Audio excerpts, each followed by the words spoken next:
Hi hello welcome to I dream. నేను విజిత.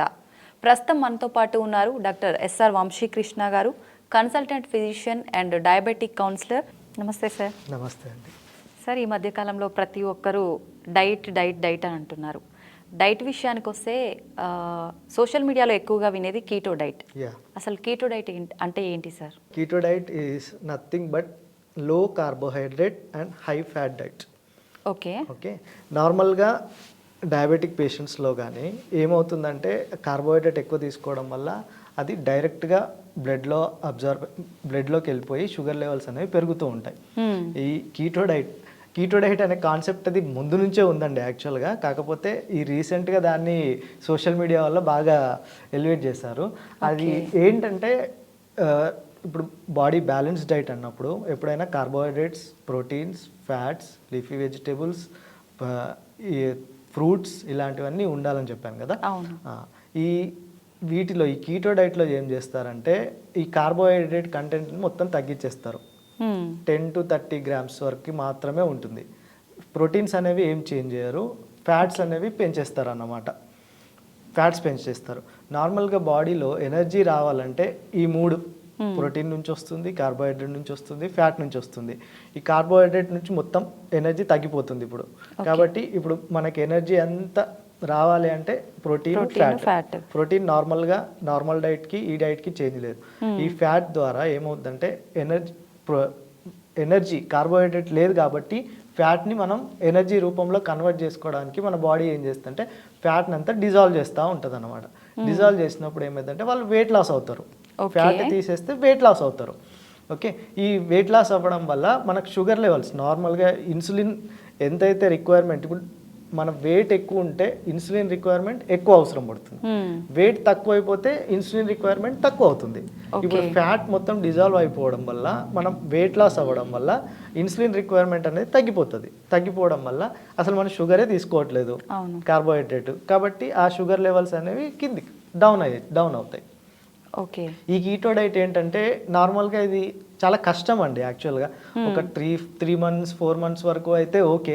కాకపోతే మీరు రెగ్యులర్గా అదే డైట్ ఫాలో చేయాలి అని చెప్పి తీసుకుంటే ఏమవుతుందంటే దానివల్ల అనర్థాలు కూడా ఉంటాయి. అంటే తగ్గే వరకు కాదా సార్? లైఫ్ టైం ఎప్పుడు కంటిన్యూ చేస్తూనే ఉండాలా? అంత డెడికేషన్ తర్వాత ఉన్న వాళ్ళకి మాత్రమే అది పాసిబుల్ అవుతుంది.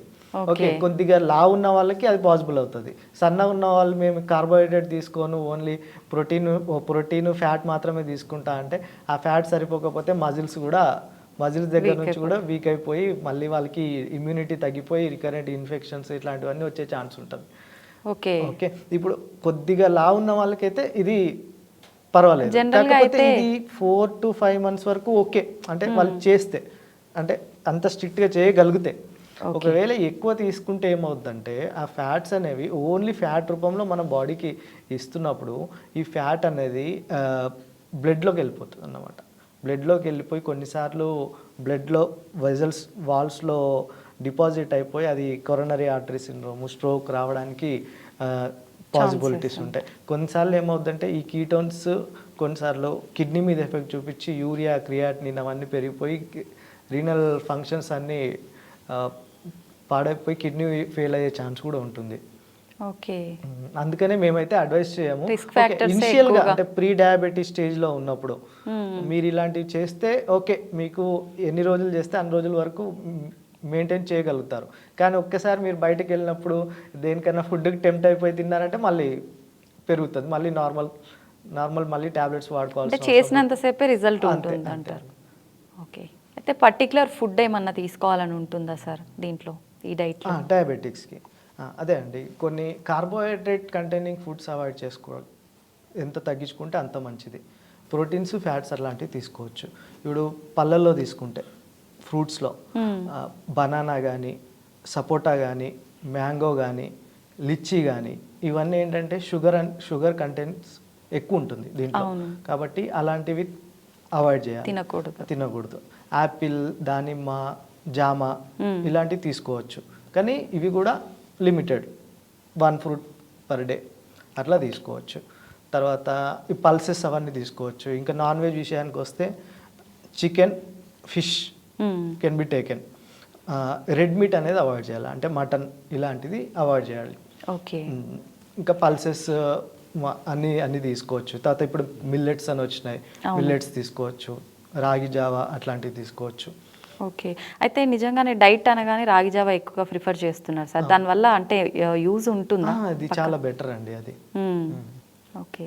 అంటే ఎంత క్వాంటిటీ తీసుకోవచ్చు సార్ డైలీ? అంటే క్వాంటిటీ అట్లా అయితే ఏముండదు, నార్మల్గా ఈవినింగ్ టైంలో మనకు స్నాక్స్ లాగా తీసుకోవచ్చు డైలీ.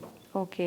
అంటే జావ రూపంలో తాగితేనే రిజల్ట్ ఉంటుందా, లేదంటే దాంతో ఈ మధ్య రోటీస్ అని ఏవేవో డిఫరెంట్గా చేస్తున్నారు, అట్లా తీసుకున్నా మనకు ఆ క్వాలిటీస్ అని అందుతాయా? అందుతాయండి.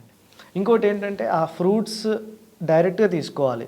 ఆ జ్యూస్ చేసుకొని తీసుకుంటే దాంట్లో ఉన్న ఆ పీచు పదార్థం ఏదైతే ఉంటుందో అదంతా వెళ్ళిపోతుంది.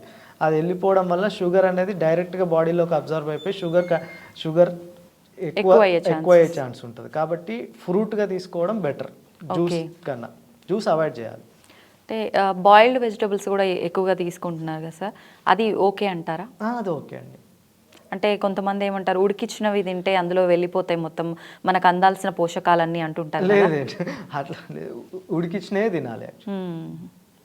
Thank you sir. Thank you అండి.